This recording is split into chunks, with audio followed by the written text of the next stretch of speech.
The Ministry of International Cooperation has prioritized entrepreneurship, innovation and digitalization in 2021 to future-proof Egypt's economy through Egypt Ventures as well as international partnerships. Reflecting its commitment to support entrepreneurship, the ministry noted that Egypt Ventures' direct and indirect investments during 2021 were worth around £92 million. Egypt is also rising as a regional center for innovation and entrepreneurship in the Middle East and North Africa, with £75 million direct investments in startup companies, in addition to £17 million in direct investments in business accelerators. Two accelerators that are affiliated with Egypt Ventures witnessed 60 startups graduate from Helewa startups with a value of £31 million, while 23 companies graduated from EFG EV FinTech with a value of £35 million in 2021. The Ministry of International Cooperation and Egypt Ventures launched the Generation Next Forum under the patronage of Prime Minister Dr. Mustafa Madbouli, with the participation of more than 400 representatives of entrepreneurs and startups, as well as multilateral development partners. Rania Mashat, Minister of International Cooperation, received Odile Renaud Basso, President of the European Bank for Reconstruction and Development, on her first visit to Egypt, where she paid a visit to Helewa Startups that was launched by Egypt Ventures and serves as a prime example of development partners' support for entrepreneurs and promoting innovation and entrepreneurship. In 2021, the United Nations Development Programme supported the establishment of 233 startup companies in technology, in addition to providing support to 247 small and medium-sized companies in various stages of growth, in cooperation with the government, the United Nations Industrial Development Organization and the UN Women, to enable startups to sustain and grow, in addition to enhancing women's technological skills.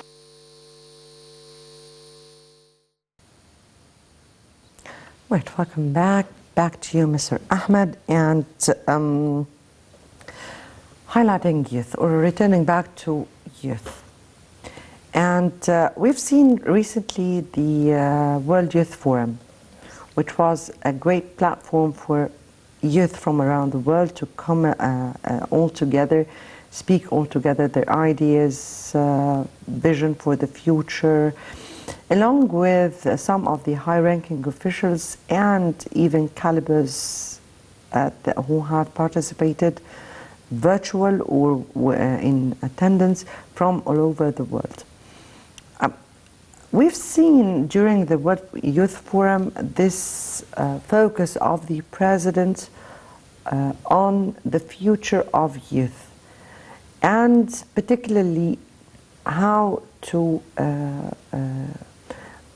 to give them the highest quality of education and focus on what the future need of communication and information technology.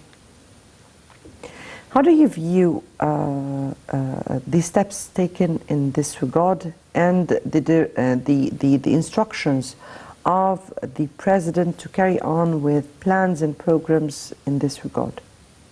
Yes, and as I mentioned, empowering youth is very important to the economy.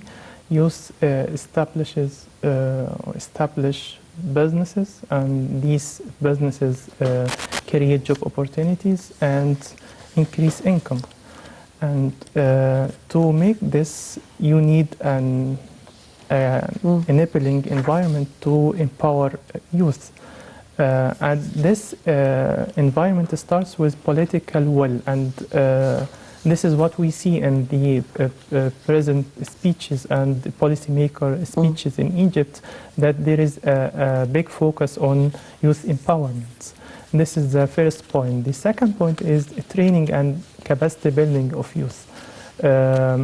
For example, the edition of 2019 of the World Youth Forum UNIDO, in collaboration with the forum, we introduced or organized a session, a side event on the sidelines of the forum on the future of skills of youth. And we focused on the Industry 4.0. So, and in this regard, we continued this effort, and we put or designed a proposal in collaboration with the government on how to enhance and enrich these skills of youth in Egypt. And this included introducing a curriculum on entrepreneurship development, where this program, more than 1 million youth benefited from this program worldwide. And we adopted this program in different vocational schools in Egypt, in different projects like the Egyptian Cotton Project, IMCAN Project, and now the Inclusive Green Growth Project in Upper Egypt. And this program helps the young people in their early stage as students to acquire the skills needed to empower them as entrepreneurs or as employees. This is one arena.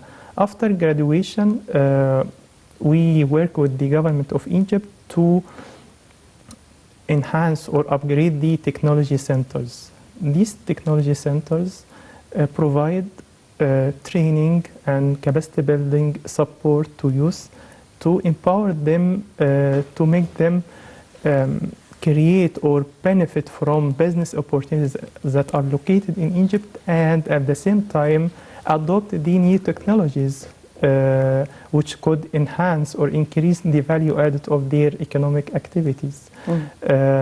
This creates or transforms the economy, because you need to move your economy from low value-added activities to higher value-added activities. And this happens through youth empowerment and gaining the skills related to technology and innovation and creativity. Mr. Ahmed, as part of an international world body, if I may ask you here, how do you find both how Egypt is carrying on with its plans, particularly of what concerns youth empowerment from one side, and what challenges are we facing at this upcoming stage? What do we need to focus on? Yes. Egypt is progressing very well, especially after COVID-19. As you know that youth are among the hardest hit by the COVID-19 crisis. And as we see that a lot of governmental measures were taken to help youth mitigate the negative impact of the crisis. What the government are taking now through offering different industrial clusters, and 13 clusters are offered by the government over the last year to help or to assist youth to own these production facilities and to operate them on their own business. This is a very good step toward empowering youth. Regarding the challenges that are facing Egypt, but in 1 minute, because this is all what is left for me, please. Okay, there are a lot of challenges. Most of them are globally, at global level. Access to international markets become very, very difficult. You need to build the capacities of entrepreneurs and startups from the starting point when they establish their business. They should have the mentality of penetrating export markets. They should comply with the international markets requirements, the environmental standards. They should adopt green technologies to benefit from the green opportunities in our economy, in the Egyptian economy. And at the same time, you need to hear... Yes, please, but very briefly. Okay, at the same time, you need to facilitate the access to finance. Yes. Access to finance is one of the main enabling pillars for entrepreneurs and startups development. Yes, I'll leave it at here, and we need to focus on those three very particular issues. I can't repeat them because I don't have time, but Mr. Ahmed Helewa, Industry Policy Consultant, we thank you again for being with us. Thank you, and I'm very happy to be for hosting me this time. Thank you so much. Okay, The pleasure is thank all ours. And I guess that brings us to the end of this episode. Many thanks for watching, and good night.